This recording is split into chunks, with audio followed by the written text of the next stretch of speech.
دیر سے آنے والی خوشی۔ پیلا کمرہ۔ بارش کی ہلکی بوندیں کھڑکی کے شیشے پر پڑ رہی تھیں۔ امارا نے چائے کا کپ ہاتھ میں لیا۔ بھاپ اس کے چہرے پر چھوٹی چھوٹی نمی چھوڑ رہی تھی۔ باہر گلی میں بچوں کی آوازیں گونج رہی تھیں، ہنسی، دوڑ، چہل پہل، جیسے زندگی وہاں بہہ رہی ہو اور ان کے گھر کے دروازے پر آ کر ٹھہر جاتی ہو۔ ایان صوفے پر بیٹھا اخبار دیکھنے کا بہانہ کر رہا تھا، مگر اس کی آنکھیں ہر چند لمحوں بعد امارا پر آ کر رک جاتی۔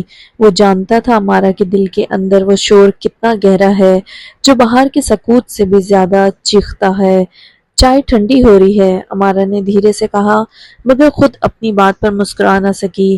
ایان نے کپ تھاما، ایک گھونٹ بھرا اور اخبار طے کر کر میز پر رکھ دیا۔ ڈاکٹر فرا کا فون آیا تھا۔ کیا کہا انہوں نے؟ ان کا کہنا ہے کہ ہمیں دوبارہ ٹیسٹ کروانے ہوں گے۔ امارا نے نظریں جھکا لی۔ اس جملے کا مطلب وہ برسوں سے جانتی تھی۔ دوبارہ، ایک ایسا لفظ جو ہر بار امید کے دروازے پر دستک دیتا اور پھر مایوسی کے قدموں میں مر جاتا۔ 8 سال پہلے شادی کے چند سال تک ان کے گھر میں خوابوں کی باتیں گونجتی تھیں۔ امارا کہتی تھی میرا بیٹا ہو تو اس کا نام حیدر رکھوں گی۔ ایان ہنستا، اور اگر بیٹی ہوئی تو زویا۔ دونوں مسکراتے، جیسے قسمت نے وعدہ کر لیا ہو۔ پہلے سال جب کوئی خوشخبری نہیں آئی تو دونوں نے اسے اتفاق سمجھا۔ دوسرے سال میں امارا نے ٹیسٹ کرائے، دوائیاں کھائیں، پرہیز کیا۔ تیسرے سال میں ڈاکٹر بدل گئے، چوتھے سال میں دعائیں شروع ہوئیں، پانچویں سال میں خاموشی۔ ایک دن امارا نے ضد کی کہ وہ نرسری تیار کرے گی، ہو سکتا ہے کمرہ بناؤں تو دعا قبول ہو جائے۔ اس نے دیواریں ہلکے پیلے رنگ سے رنگوائیں، جیسے سورج نے خود روشنی دی ہو۔ چھوٹے پردے لگوائے، نرمی سے کھلنے والے جھولے والی کرسی رکھی اور لکڑی کے فریم میں ایک جملہ لکھ کر دیوار پر لٹکا دیا، ایک دن تم آؤ گے۔ وقت گزرتا گیا، وہ جملہ دیوار پر لٹکا رہا، مگر وعدہ کبھی پورا نہ ہوا۔ دھوپ کے بعد کی خاموشی۔ ایک رات ہسپتال سے واپس آتے ہوئے امارا نے کار کی کھڑکی سے باہر دیکھا۔ درخت پیچھے بھاگ رہے تھے، مگر اس کی آنکھوں کے آگے صرف وہ ایک لفظ تھا جو ڈاکٹر نے کہا تھا، ممکن نہیں۔ ایان نے گاڑی روکی، مگر بول نہیں سکا۔ اس کے ہاتھ اسٹیئرنگ پر جکڑے ہوئے تھے، امارا کے ہونٹ کانپ رہے تھے۔ ایان، اگر میں کبھی ماں نہ بن سکی تو؟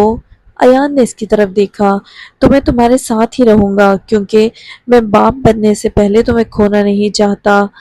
اور وہ دونوں پہلی بار خاموشی میں رو دیے۔ کوئی الزام نہیں، کوئی گلہ نہیں، صرف دو انسان جن کے خواب ایک دوسرے کے کندھے پر ٹوٹ کر گر رہے تھے۔ نئی صبح۔ کچھ مہینوں بعد امارا نے ایک فاؤنڈیشن میں رضاکارانہ کام شروع کیا۔ شروع میں وہ صرف ریکارڈ سنبھالتی تھی، لیکن پھر بچے اس کے گرد منڈلانے لگے۔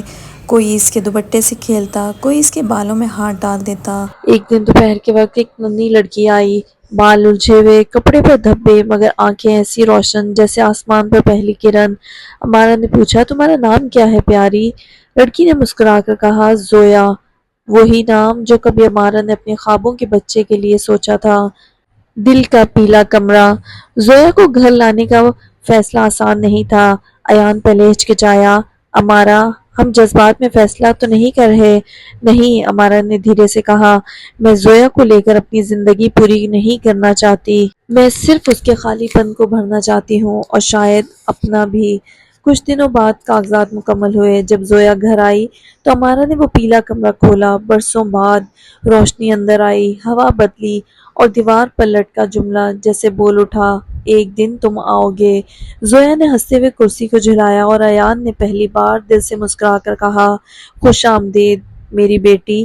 امارا دروازے پر کھڑی تھی، آنکھوں سے آنسو بہہ رہے تھے، مگر وہ آنسو دکھ کے نہیں، شکر کے تھے۔ اب وہ کمرہ خالی نہیں تھا، نہ ہی ان کا دل۔ زندگی واپس آ چکی تھی، شاید تھوڑی دیر سے، مگر اپنے بہترین وقت پر۔ اختتام۔ یہ کہانی صرف ایک جوڑے کی نہیں، ان سب کی ہے جنہوں نے کبھی خواب دیکھا، ٹوٹے، مگر پھر سے اٹھے، کیونکہ کبھی کبھی تقدیر دیر سے آتی ہے، مگر آتی ضرور ہے۔